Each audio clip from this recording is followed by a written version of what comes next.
tight knot, and tight knot I mean matters security.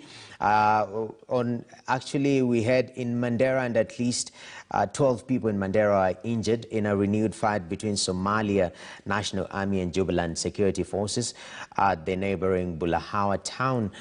Kenya has expressed concern of the fighting in a diplomatic note to the chairperson of the African Union Commission. The town of Bulahawa is a few kilometers from the Kenya-Somalia border. KTN News reporter Hamza Yusuf tells us more.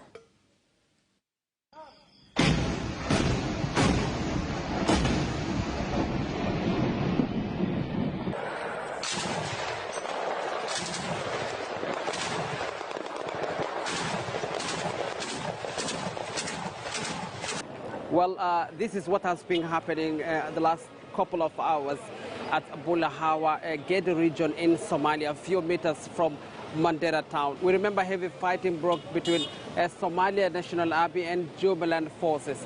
This barely comes a month before general election. It's not clear what has escalated the engagement between the two forces.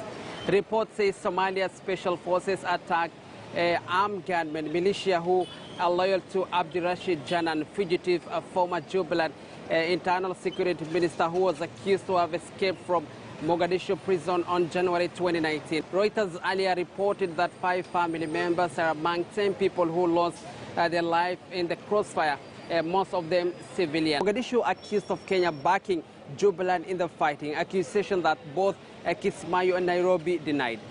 We understand there's a conflict on the other side of the border, but it's a conflict internal to Somalia. It has nothing to do with us. We are not involved in it, and none of our forces have crossed the border to go over to Somalia. So I do not know what they are referring to, but you can take this to the bank. We are not involved in that. That's a conflict that is internal to Somalia.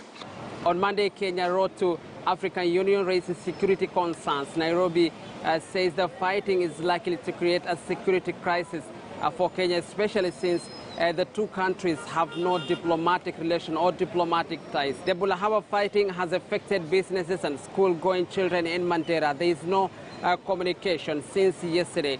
This is not the first time. We remember last year similar incident happened. Hundreds of families residing border point 1 have fled to safer area. The Minister for Interior, Fred Matiang'i, must own up that there's a serious problem. There's an influx of armed people from Somalia that were in Kenya and have started this fight between themselves. You know, foreign forces fighting among themselves, and the border is a thin line between the two. As both sides, Somalia National Army and Jubilant forces claim victory, the concern of Bulahawa and Mandera right now is not who wins the war, but what happens next. Well, let's talk matters energy. Kipeto energy company has